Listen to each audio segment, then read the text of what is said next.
प्यारे विद्यार्थियों नमस्कार। मैं शुभम प्रजापति आप सभी का टेक्नो विद्या स्कूल के इस नए वीडियो में स्वागत करता हूं।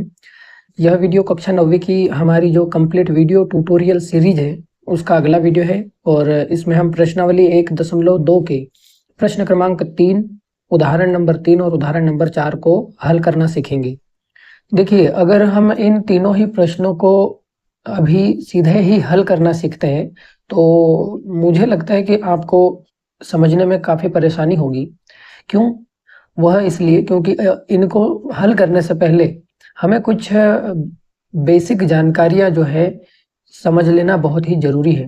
तो मैं चाहता हूँ कि पहले मैं आपको वो ज़रूरी बातें, ज़रूरी चीज़ें पहले समझा दूँ और उसके बाद में हम इन तीनों प्रश्नों को हल करने पे आएँगे ताकि आपको इन्हें हल करने में कोई भी समस्या ना हो। तो देखिए, सबसे पहले हम समझते हैं कि एक लंब क्या होता है। लंब, देखिए जैसे मान लीजिए कि यहाँ एक रेखा है जो कुछ इस तरह से है। अगर हमारे पास में ये जो प्रोटेक्टर है, जो चांदा है, अगर मैं इसका उपयोग करके जैसे यहाँ पे पहले एक बिंदु बनाया और इस बिंदु से मैं इसको रखते हुए एक 90 डिग्री का पॉइंट बनाऊं और इसके बाद स्केल की मदद से मैं इसको मिलाऊं तो ये 90 डिग्री का जो पॉइंट बना, अब ये लाइन जो बनेगी जो उस पॉइंट से इस पॉइंट को मिलाती है, तो यहाँ जो ये कोण बन रहा है, ये वाला कोण या फिर इधर वाला कोण, इस कोण को हम 90 डिग्री का कोण कहते हैं। और ये जो लाइन बनी है, ये वाली जो बीचों बीच में आपको दिखाई दे रही है, ये जो लाइन है यह लंब है। ये क्या है?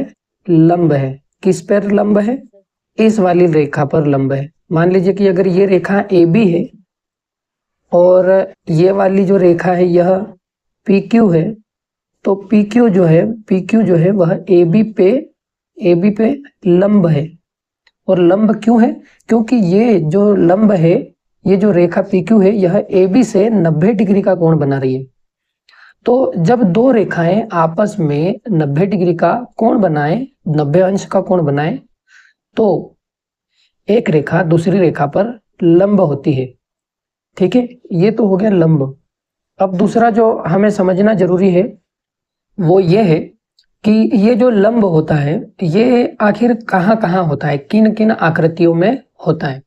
अब देखिए, आकृतियों के बारे में आपको पहले से कुछ चीजें पता होंगी। जैसे इसे हम जो है वो वर्ग कहते हैं। वर्ग।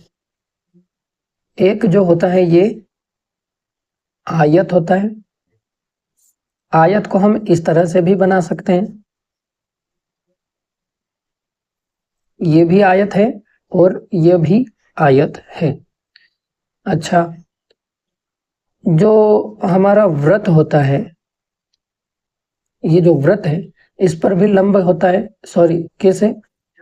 जैसे जीवा वगैरह जो होती है, उस जीवा पर लंब डाला जाता है। माफ कीजिए, थोड़ा सा गलत हो गया, लेकिन इसी तरह से लंब डाला जाता है। उसके अलावा त्रिभुजों में भी लंब होता है। एक त्रिभुज ऐसा है जिसमें 90 अंश का कोण यहाँ पे बनता है और ये जो भुजा होती है इसे हम लंब कहते हैं। तो ये जो भुजा है ये लंब है, या फिर इसे आप लंब बना दीजिए, जिसे भी बनाना चाहे वैसे बना सकते हैं। तो कहने का मतलब बस इतना है कि यहाँ जो कोण बन रहा है ये 90 अंश का कोण है, तो एक रेखा दूसरे पर लंब है। यहाँ जो कोण बन रहा है, ये जो कोण बन रहा है ये 90 अंश का कोण है, तो एक रेखा दूसरी रेखा पर लंब है। यहाँ जो कोण है ये 90 अंश का कोण है, तो यहाँ जो एक रेखा है वो दूसरी रेखा पर क्या है? लंब है। उसी तरह से इस त्रिभुज में भी अगर हम देखें तो एक रेखा दूसरी रेखा पर लंब है। क्यों? क्योंकि यहाँ पे जो कोण बन रहा है वह 90 अंश का कोण है। तो अब अगर हम त्रिभुजों की बात करें, पहले समझते हैं कि त्रिभुज क्या होते हैं। देखिए, त्रिभुज आपको पता है, बहुत ही आसानी से आप समझते हैं कि जब तीन बिंदु आपस में मिलाए जाते हैं तो जो बनने वाली आकृति होती है उसे हम त्रिभुज कहते हैं। जब तीन बिंदुओं को आपस में मिलाया जाता है रेखाओं के माध्यम से तो ये जो आकृति बनती है इसे त्रिभुज कहते हैं। अब ये जो त्रिभुज होते हैं ये भी तीन प्रकार के होते हैं। पहला होता है समबाहु त्रिभुज, दूसरा होता है समद्विबाहु त्रिभुज, और जो तीसरा होता है इसे हम कहते हैं समकोण त्रिभुज। तो हमें जो है अभी प्रश्नों को हल करने के लिए ना तो इस त्रिभुज की आवश्यकता है और ना ही इस त्रिभुज की आवश्यकता है। हमारा काम इस त्रिभुज से पढ़ने वाला है। अब ऐसा क्यों? क्योंकि जो त्रिभुज मैंने अभी यहाँ पे बनाया है ये वही त्रिभुज है, समकोण त्रिभुज। अब समकोण त्रिभुज क्या होता है देखिए समझाता हूँ। मान लीजिए कि एक त्रिभुज है कुछ इस तरह से,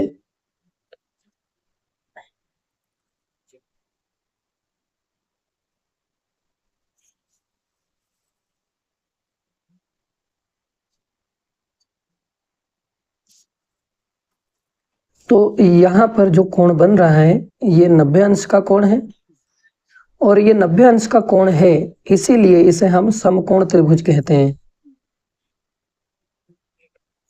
तो एक ऐसा त्रिभुज जिसमें एक कोण 90 अंश का होता है ऐसे त्रिभुज को हम समकोण त्रिभुज कहते हैं।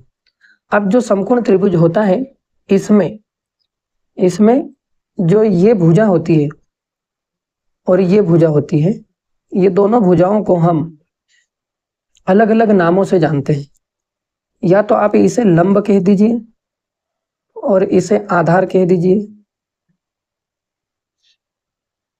या फिर आप चाहें तो इसको लंब की बजाय आधार कह सकते हैं और इसको आधार की बजाय लंब कह सकते हैं। अगर ये लंब बन रही है यह भुजा लंब है तो यह भुजा आधार होगी, और अगर यह भुजा लंब है तो यह भुजा आधार होगी। ठीक है, यानी आपको नाम याद रखना है कि एक लंब होता है, एक आधार होता है, और एक और भुजा होती है जो यहाँ होती है, ये वाली भुजा। इस वाली भुजा को हम कर्ण कहते हैं। इस भुजा को, त्रिभुज की इस भुजा को हम कर्ण कहते हैं। ठीक है, तो ये तीन भुजाएं होती है, लंब, आधार और कर्ण। अब इस समकोण त्रिभुज के आधार पर, इस समकोण त्रिभुज के ऊपर एक व्यक्ति हैं जिनको हम पाइथागोरस के नाम से जानते हैं। पाइथागोरस।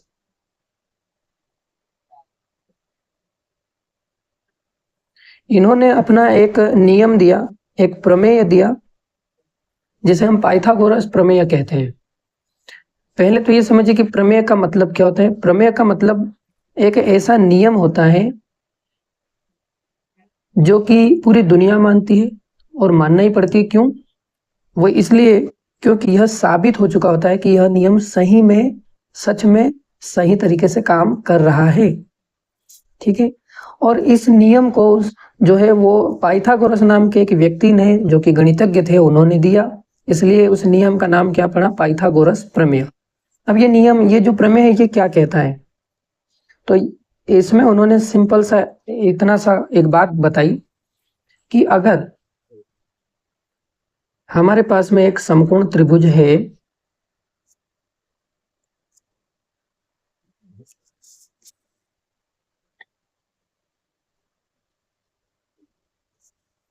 जिसमें एक कोण क्या होता है? 90 डिग्री का। तो अगर हमारे पास में एक समकोण त्रिभुज है जिसमें एक भुजा लंब होती है, दूसरी भुजा आधार होती है और तीसरी भुजा कर्ण होती है, तो इन्होंने ये कहा कि आप इन तीनों भुजाओं का वर्ग करिए। जैसे कर्ण जो है, इस कर्ण को हमने यहां लिखा, कर्ण बराबर लंब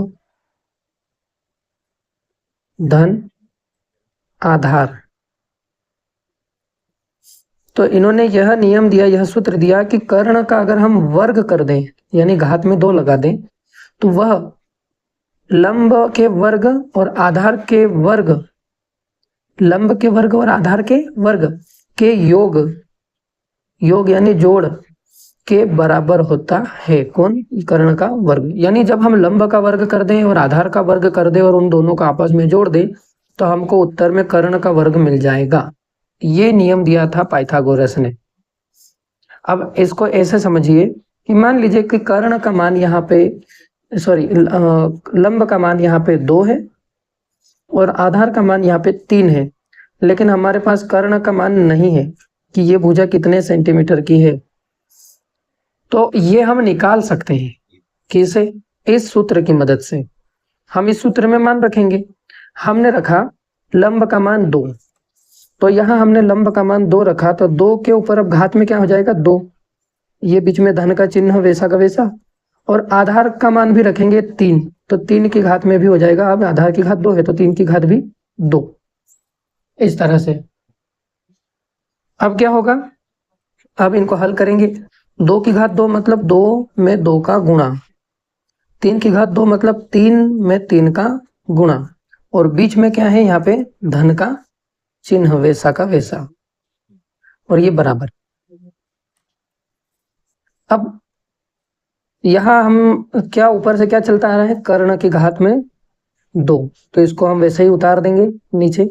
यहाँ पे वही लिखेंगे कर्ण की घात में 2, और फिर से हम एक बार ऐसे ही लिखेंगे कर्ण की घात 2 बराबर 2 में 2 का गुणा किया तो 4 हो गया, धन 3 में 3 का गुणा किया तो 9 हो गया।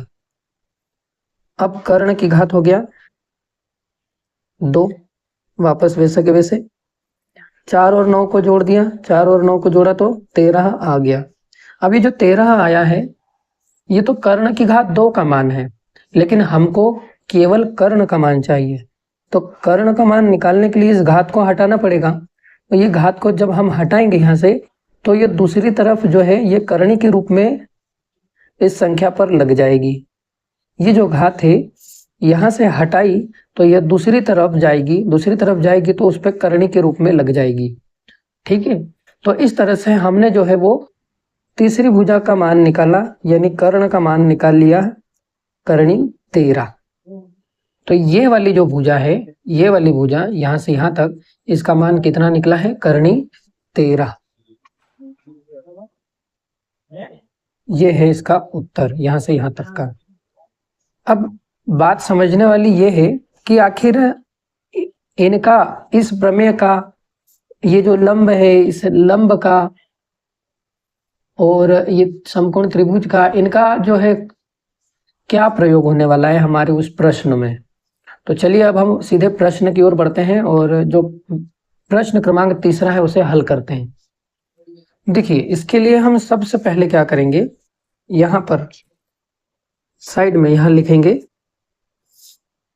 कि हमको क्या बताया गया है कि संख्या रेखा पर करणी 5 को हमको दर्शाना है। तो पहले तो मैं संख्या रेखा बना लेता हूँ कुछ इस तरह से,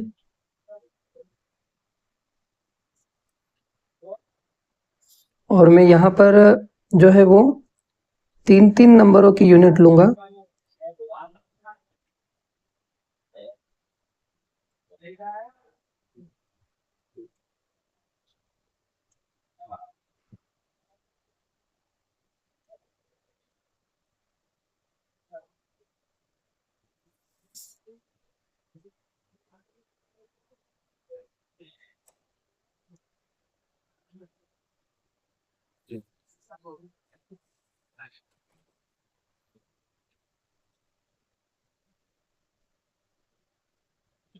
अब जो 3 नंबरों की यूनिट मैंने लिया है, जैसे यहाँ पे एक पॉइंट है, एक पॉइंट यहाँ पे है, एक पॉइंट यहाँ पे है, एक पॉइंट यहाँ पे है, और इसी तरह से आगे भी है, ये इस तरफ भी मैंने यहाँ ले लिया 0, यहाँ पे 1, यहाँ पे 2, यहाँ पे 3, और ये आगे जाएगा अनंत तक, क्योंकि ये संख्या रेखा है, सीधी सी बात है। अब इस संख्या रेखा पर हमको ये करणी जो 5 है इसको दर्शाना है, लेकिन एक समस्या क्या है, आप अगर देखेंगे तो जैसे यहाँ पे क्या है, 0 है, यहाँ पे 1 है, यहाँ 2 है, यहाँ पे 3 है, यहाँ पे आगे जाएंगे तो 4, 5, 6। क्या यहाँ करणी वाली संख्याएं दिखाई दे रही है? तो नहीं दिखाई दे रही है। तो बस और इस करनी वाले नंबर को यहाँ पे कैसे पता लगाएं कि वो कहाँ है, इसी के लिए हम पाइथागोरस प्रमेय का उपयोग करेंगे। ठीक है, तो अब हम यहाँ क्या करेंगे, देखिए हम यहाँ पे कैलकुलेशन करेंगे। तो मैं यहाँ लिख देता हूँ हल। सबसे पहले हम यहाँ लिखते हैं, यहाँ पे नीचे की तरफ लिख देता हूं मैं, पाइथागोरस प्रमेय से।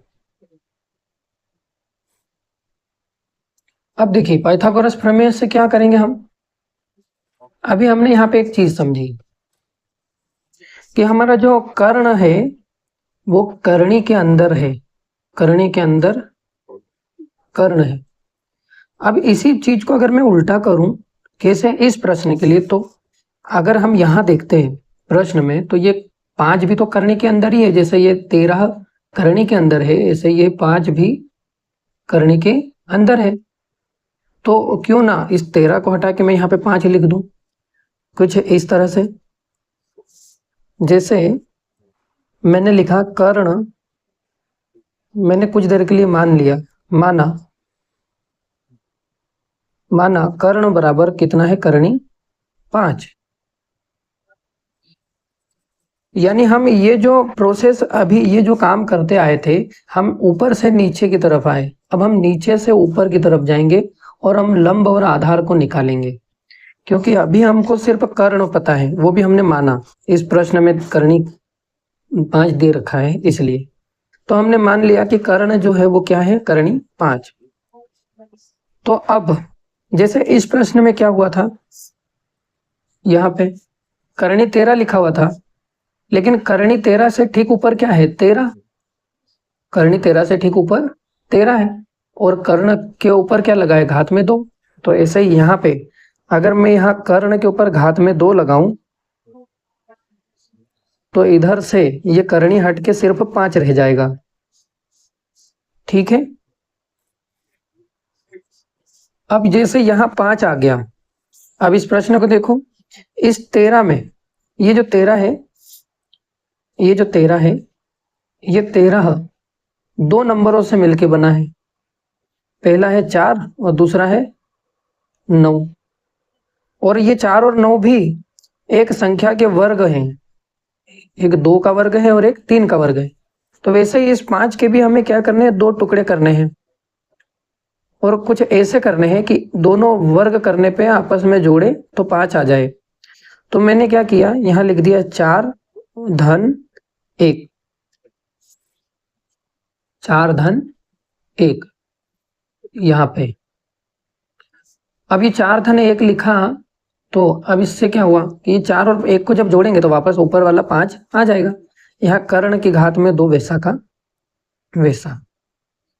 लेकिन हमको पता है एक चीज, क्या पता है, कि सूत्र जो है पाइथागोरस प्रमेय का, वो ये कहता है कि कर्ण का जो वर्ग होता है ना, वह तो लंब के वर्ग धन आधार के वर्ग के बराबर होता है। तो क्या हम इसको वर्ग के रूप में लिख सकते हैं, और इस एक को तो बिल्कुल लिख सकते हैं। कैसे, इससे तुलना करने पर हमने लिखा वापस कर्ण की घात में 2 बराबर, ये जो 4 है इसको हम 2 की घात 2 भी तो लिख सकते हैं। तो अब ये लंब की घात 2 की जगह पे 2 की घात 2 हो गया। उसी तरह से ये जो धन है ये वापस वैसा का वैसा यहाँ लिख दिया। और अब आधार की जगह पर 1 है जो यहाँ हम लिखेंगे, तो इस 1 की घात को भी हम 2 लिख देंगे। तो 1 की घात 2 करने से क्या कोई फर्क पड़ेगा, नहीं। 1 की घात 2 मतलब 1 गुणा 1, और 1 एकम 1 ही होता है, तो वापस 1 आ जाएगा। और 2 की घात 2 मतलब 2 गुणा 2, यानी 2 दूनी 4 आ जाएगा। 4 में 1 जुड़ेगा तो वापस 5 आ जाएगा। और इसी तरह से हम अभी उल्टा उल्टा चलते हुए आ रहे हैं। जैसे यहाँ पे है ये कि 4 जो है वो 2 की घात 2 था, 9 जो था वो 3 की घात 2 था।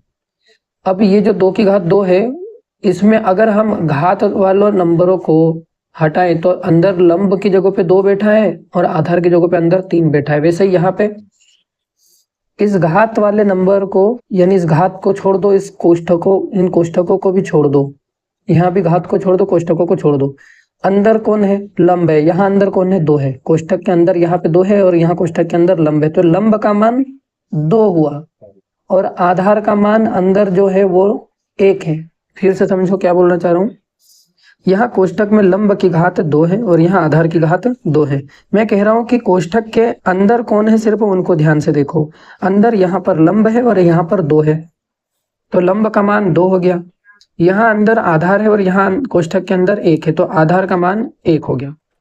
ठीक है, तो इस तरह से हमको जो है अगर हम त्रिभुज बनाएं, अगर हम कहीं पे त्रिभुज बनाएं, समकोण त्रिभुज, तो हमको क्या मिल गया? हमको लंब और आधार मिल गया। हमने लंब मान लिया कि 2 है और आधार मान लिया कि 1 है। और कर्ण तो हमने पहले ही मान लिया था कि कर्ण जो है वो क्या है? कर्णी 5 है। ठीक है, अब लंब और आधार मिल गया, तो अब इस प्रश्न को हम हल कर सकते हैं। अब देखिए, यहां से यहां तक 1 है और यहाँ पे 2 है। आप चाहे तो इसे लंब बनाइए और इसे आधार बनाइए, आप चाहे तो इसे लंब बनाइए और इसे आधार बनाइए, ये आपके ऊपर है, इससे कोई भी दिक्कत नहीं होने वाली है। तो मैं इसे लंब बना देता हूं और ये जो है ये आधार है। तो लंब का मान 2, आधार का मान 1। वैसे भी यहाँ पे वही आया था, लंब की जगह पे 2 है, आधार की जगह पे अंदर 1 है। हम वैसे ही चलते हैं, है ना, तो कंफ्यूजन नहीं होगा। अब देखिए करना क्या है, हमको यहाँ पे ये जो है आधार, ये कितना है? 1 है। तो हम यहाँ से 1 यूनिट ले लेते हैं। 0 से 1 यूनिट मतलब 1 इकाई, यानी ये यहाँ से यहाँ तक की दूरी को हम इकाई कहते हैं। यहाँ से यहाँ तक की दूरी को हम 1 इकाई कहते हैं। यहाँ से यहाँ तक की दूरी को, सिर्फ इतनी को 1 इकाई कहते हैं। लेकिन अगर मैं यहाँ से यहाँ तक जाऊंगा, यहाँ से यहाँ तक जाऊंगा, तो ये यहाँ से यहाँ तक 1 और यहाँ से यहाँ तक 2 इकाई हो जाएगी। यहाँ से आगे और बढ़ा तो मैं यहाँ से यहाँ तक 1, यहाँ से यहाँ तक 2 और यहाँ तक 3 इकाई हो जाएगी। तो अभी यहाँ पर ये जो आधार है ये कितना है? 1 है। तो हम 1 ही इकाई को लेंगे, 0 से लेके 1 तक को। तो ये है, इसको हम आधार बना लेते हैं। ये है आधार। ठीक है,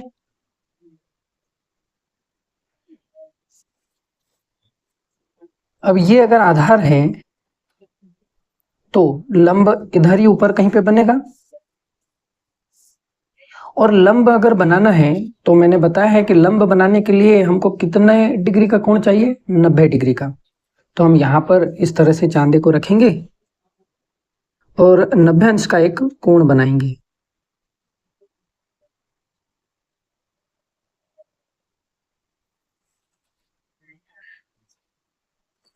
अब ये जो बिंदु मिला है हमको, इस बिंदु को नीचे वाले संख्या रेखा के बिंदु से हम मिला देंगे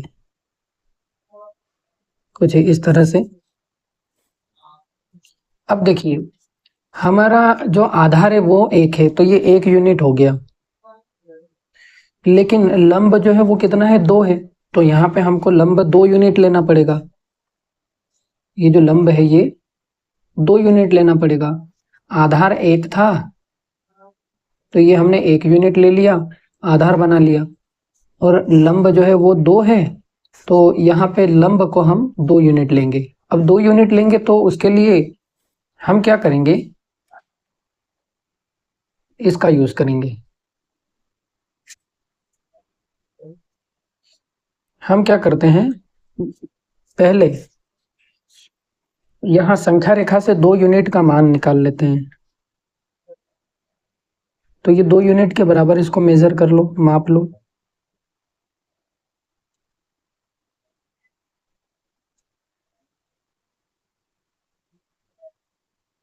ये 2 यूनिट के बराबर हो गया।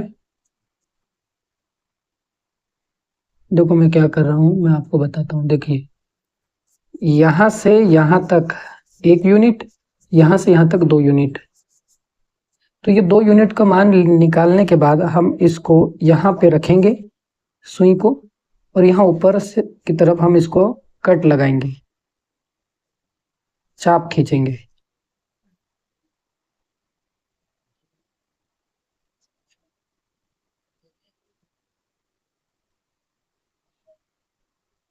तो ये यहाँ पर कट रहा है।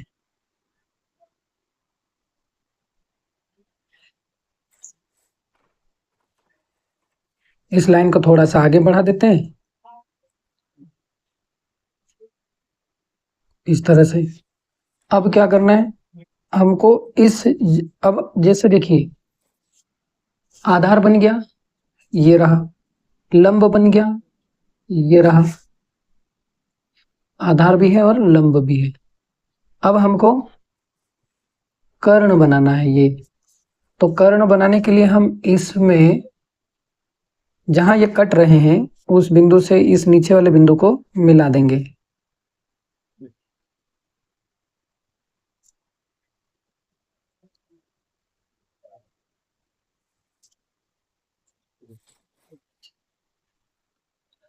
तो ये इस तरह से जो है वो त्रिभुज बन गया। अब देखिए, अगर ये जो है, ये हिस्सा आधार है और ये एक है, एक यूनिट है, ये हिस्सा यहां से यहां तक 2 यूनिट है, तो हमको तो पता है ना कि ये लंब 2 है, आधार 1 है, तो कर्ण कितना होगा, कर्णी के 5, तो ये कर्णी 5 हो जाएगा।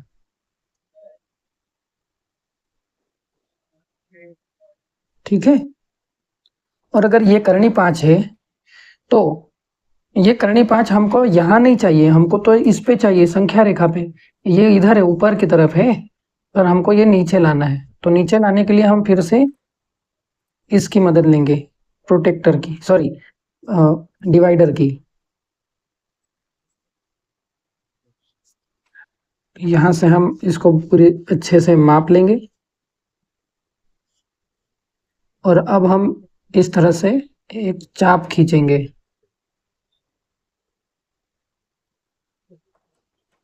तो ये जहां पे कट कर रहा है ना, ये वाला पॉइंट, यही है कर्णी 5।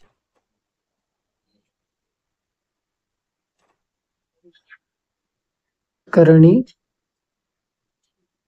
5, ठीक है। तो इस तरह से हमको जो है वो कर्णी 5 को दर्शाना था, और वो हमने इस तरह से दर्शाया है। अब एक चीज के यहाँ थोड़ी सी गड़बड़ हो गई कि मैंने जो है वो यूनिट्स जो है वो थोड़ी सी ज्यादा बड़ी ले ली थी, यानी इकाइयां थोड़ी सी बड़ी बड़ी ले ली थी, तो ये जो है वो प्रश्न तक पहुंच गया, चित्र जो है वो।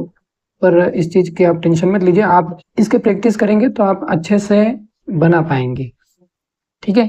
अब इसी तरह से हमको जो है वो अगले प्रश्न को भी करना है, जिसमें उदाहरण नंबर 3 है, और उसमें हमें क्या करना है, संख्या रेखा पर कर्णी 2 का स्थान निर्धारण करना है। यानी इसी तरह से हमको वह भी करना है। अब संख्या बस चेंज क्या हो गई, कर्णी 5 की जगह पर कर्णी 2 आ गया है। तो चलिए अब उसको भी हम हल कर लेते हैं। तो उदाहरण नंबर 3 जो है वो कुछ इस प्रकार है, जो यहाँ पे दिया हुआ है।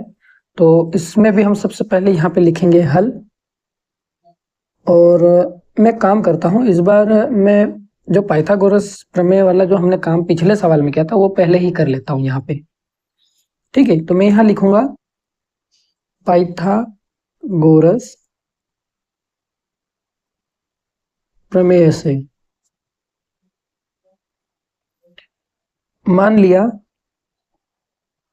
माना कि कर्ण जो है वो कितना है, यहाँ पे कर्णी 2। ये जो कर्णी 2 है ना, इसको हम थोड़ी देर के लिए क्या मान रहे हैं, कर्ण मान रहे हैं, कर्ण। अब जो हमारा त्रिभुज होता है कुछ इस तरह से,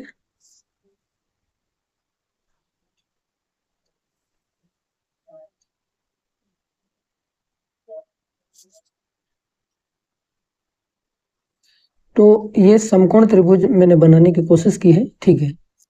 अब इसमें अगर ये जो भुजा है ये कर्णी 2 है, कर्ण, क्योंकि कर्ण हमने माना ये कर्ण है, तो लंब और आधार हमको अभी पता है क्या, नहीं पता कि ये कितना है और ये कितना है। तो पहले हम लंब और आधार को निकालेंगे। अब लंब और आधार निकालने के लिए हम क्या करेंगे, हम जो है यहां से इसको हल करेंगे। कर्ण का मान हमने क्या मान लिया, करणी 2। अब इस करणी 2 से करणी को हटाना है मुझे, तो ये करणी को हटाने के लिए मैं क्या करूंगा, वर्ग करूंगा। तो कर्ण के ऊपर हो जाएगा वर्ग, यानी घात में 2। वर्ग करना मतलब घात में 2 लगाना। तो करणी 2 के ऊपर भी वर्ग होगा और करणी 2 पे वर्ग होगा, यानी कि करणी और घात कट जाएगी।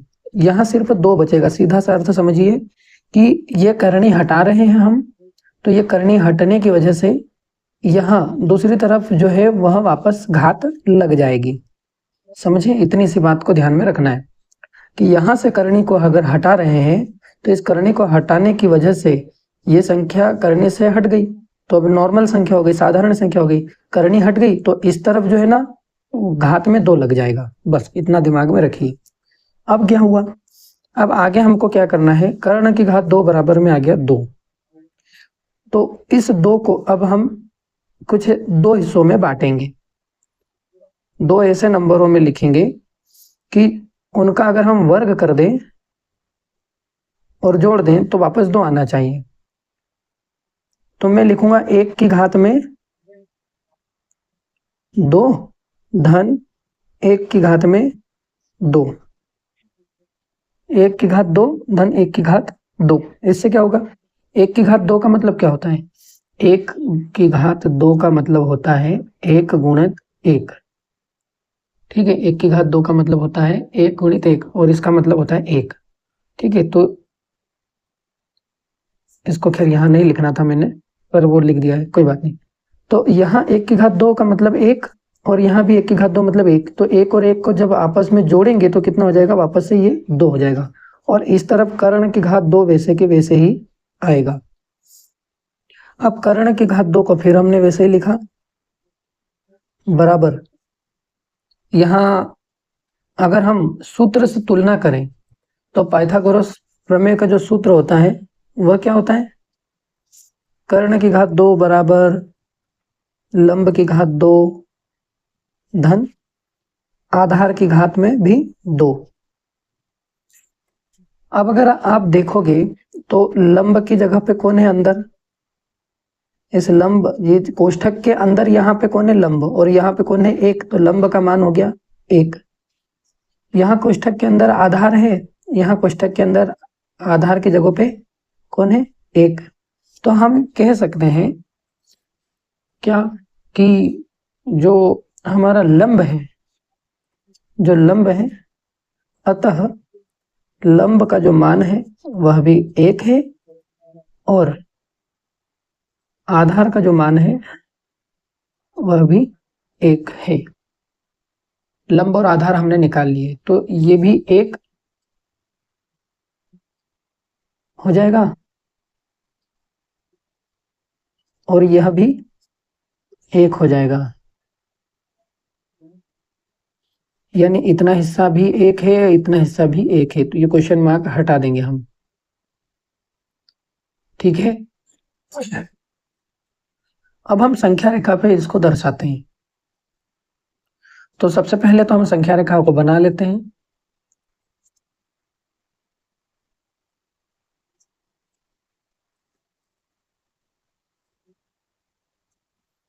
मैं 2-2 इकाई के रूप में यहाँ पर अब संख्या रेखा बना रहा हूँ।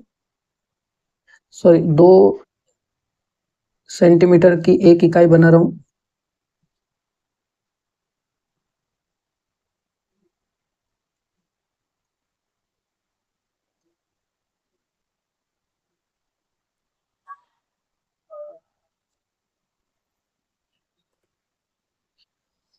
तो ये हो जाएगा हमारा पहला पॉइंट, यहाँ हो जाएगा दूसरा,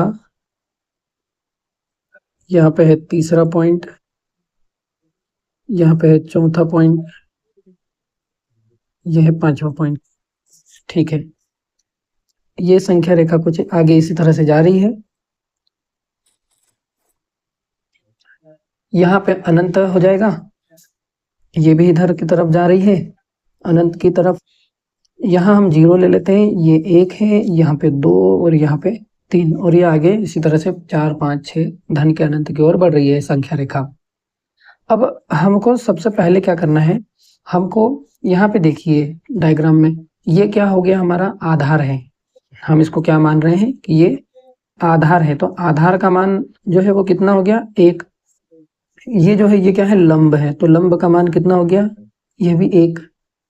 और ये है कर्ण, कर्ण कितना माना था हमने, प्रश्न में दे रखा है, ये हमने माना था, यहाँ पे माना कर्ण बराबर करणी 2। तो अब आधार, लंब और कर्ण तीनों है हमारे पास, तो हमको यहाँ पे एक त्रिभुज बनाना है। अब पहले हम इसमें क्या बनाएंगे, आधार बनाएंगे। तो आधार जो है वो कितना है, 1 है। तो 1 यहाँ पे हम देखते हैं कहाँ है, यहाँ से लेके यहाँ तक एक इकाई 1 हो जाएगा, तो ये हो जाएगा 1, ये हमारा आधार है।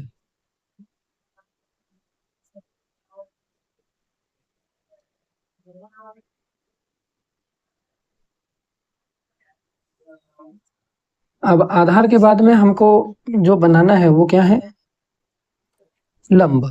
तो लंब यहीं पे कहीं पे बनेगा, और उसके लिए हमको 90 डिग्री के कोण की आवश्यकता होगी। यहाँ हम 90 अंश का एक बिंदु बनाएंगे, 90 अंश के कोण पर एक बिंदु हमने बनाया और इस लाइन को इससे मिलाया, सॉरी, इस बिंदु को इस बिंदु से हम मिला देंगे।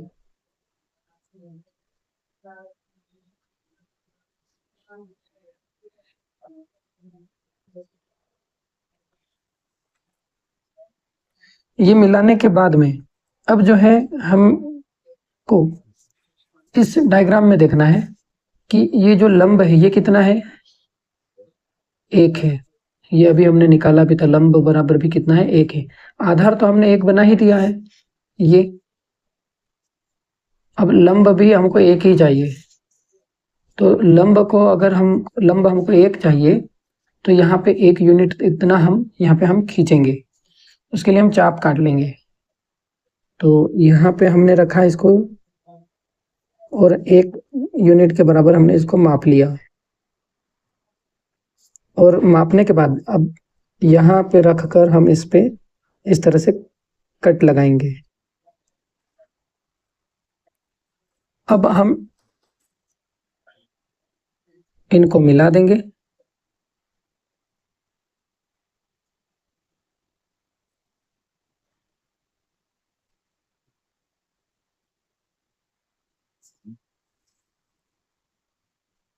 तो ये जो है वो त्रिभुज बन गया, समकोण त्रिभुज, जिसमें ये कोण जो है ये 90 डिग्री का है, ये जो है ये लंब है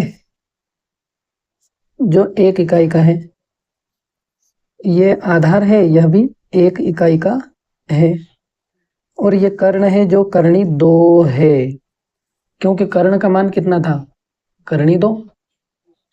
ठीक है, तो यहां पर ये हो गया करणी 2।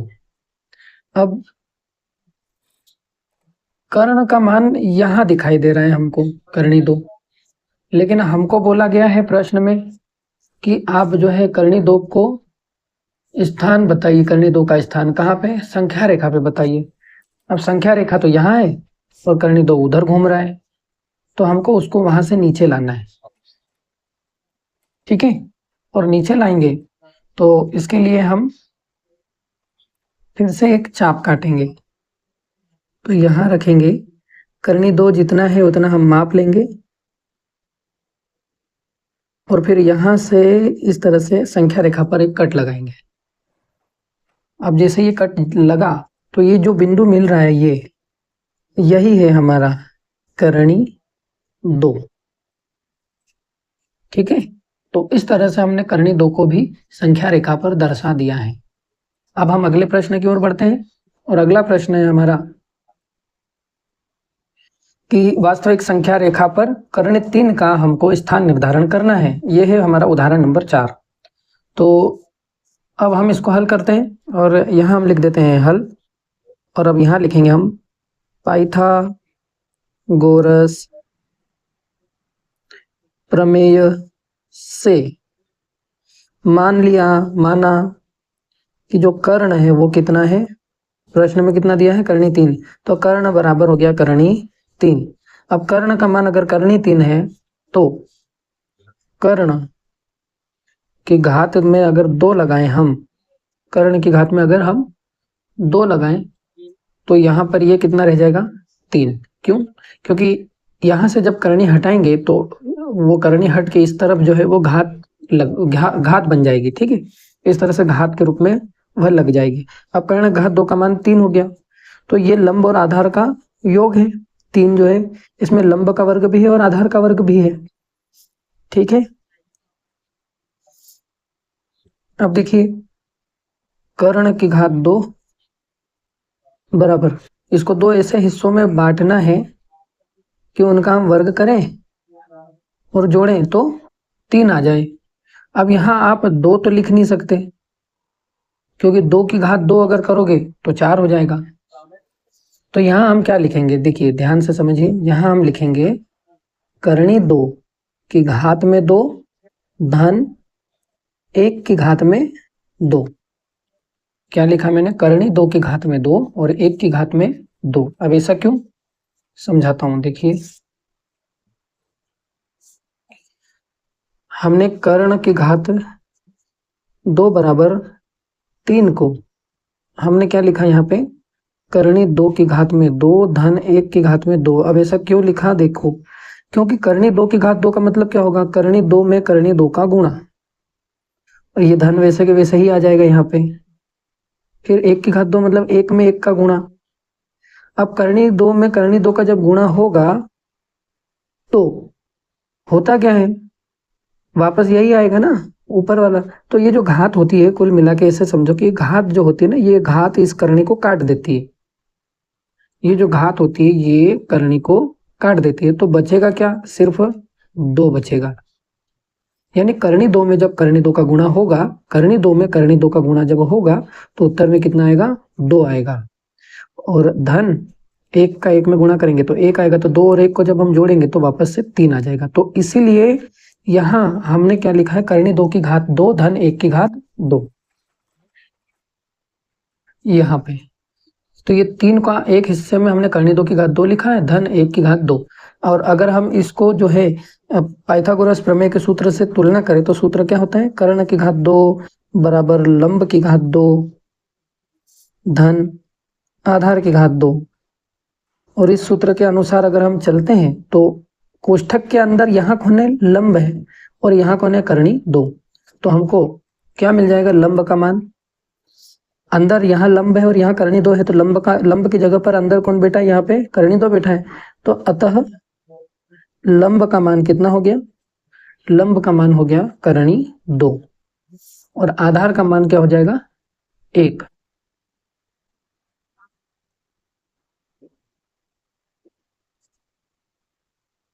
तो लंब हमको मिला करणी 2 और आधार हमको मिल गया 1।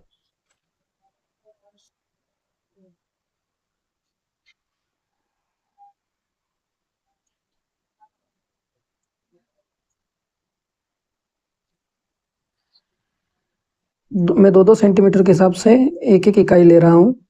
ठीक है, तो इसी तरह से अब ये आगे बढ़ते जाएंगे। यहाँ हमने लिया 0, यहाँ पे 1, यहाँ पे 2, सॉरी यहाँ है, यहाँ पे 3, यहाँ पे 4, और ये जा रहा है अनंत की ओर। अब हमको जो है करणी 2 और आधार को बनाना है त्रिभुज में। अगर हम इसका डायग्राम बनाएं तो डायग्राम कुछ इस तरह से बनेगा, जैसे ये अगर हमारा त्रिभुज है,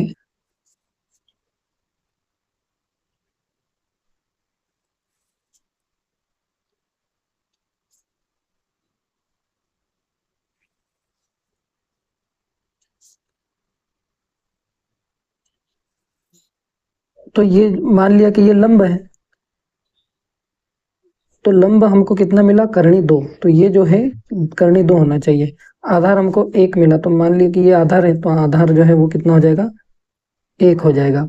और ये जो है बड़ी भुजा, ये कर्ण, तो कर्ण कितना हो जाएगा, करणी 3। कुछ इस तरह से होगा। तो हम पहले आधार बना लेते हैं 1। अब आधार यहाँ है, ये रहा 0 से 1, 1 ही है आधार में यहाँ पर, हम भी यहाँ एक ही यूनिट लेंगे, एक ही इकाई लेंगे आधार में। तो ये हमने एक इकाई को आधार बना लिया। ये हो गया हमारा आधार। और आधार के बाद अब हम यहाँ पे डायग्राम के अनुसार हमको चाहिए लंब, लेकिन लंब के लिए भी करनी दो चाहिए। तो करनी दो ऐसे तो आएगा नहीं, करनी दो कहाँ बनता है? अभी इसके पहले वाले सवाल में करनी दो क्या यहाँ पे बन पाया था? नहीं। यहाँ पे कैसे लेके आए थे हम? यहाँ पे इतना पूरा प्रोसेस किया, इतना सब कुछ किया, तब जाके करनी दो आया था। तो जो ये सवाल में हमने किया ना, वैसे ही हमको यहाँ पे करना है।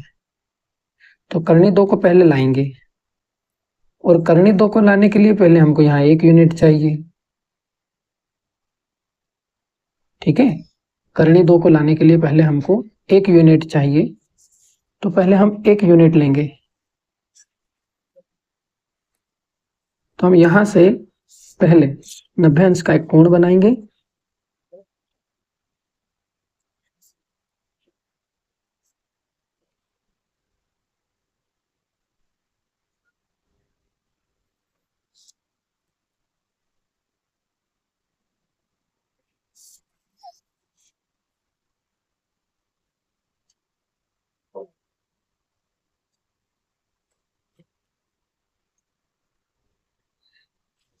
नब्बे अंश पे हमने एक बिंदु ले लिया है, और यहाँ अब हम एक यूनिट के बराबर कट लगाएंगे।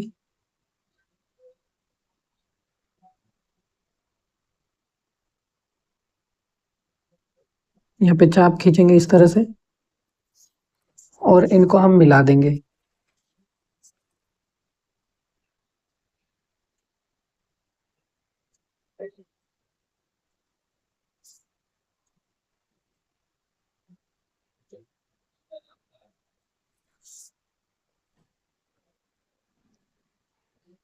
तो ये जो है, ये एक है, और यह भी एक है, और ये हो गया करनी दो। लेकिन करनी दो तो क्या है? करनी दो तो लंब है। तो ये अगर लंब है तो आधार तो कुछ और ही होगा। तो आधार बनाने के लिए हमको अब 90 डिग्री का कोण बनाना पड़ेगा। अब 90 डिग्री का कोण कहाँ बनेगा? यहाँ।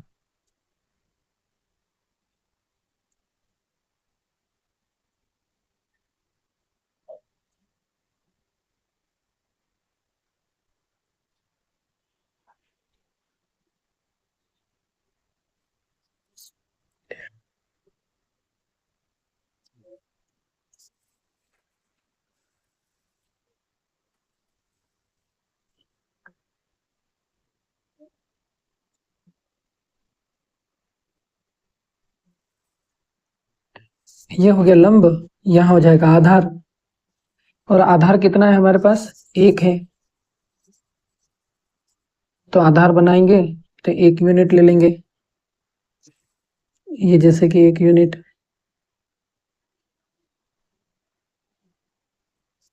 और इसको हम यहाँ से इस तरह से काट देंगे, और अब हम जो है इनको मिला देंगे।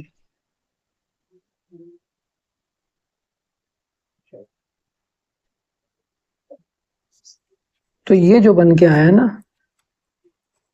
ये जो हिस्सा है, ये करनी 3 है, और ये 1 है, और ये करनी 2 है।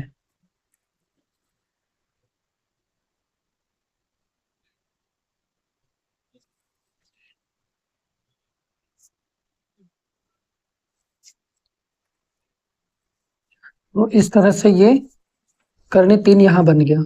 अब करनी 3 को हमको यहाँ नहीं बनाना था, हमको तो इधर लेके आना है। तो हम क्या करेंगे, यहाँ से इतना मेजर करेंगे,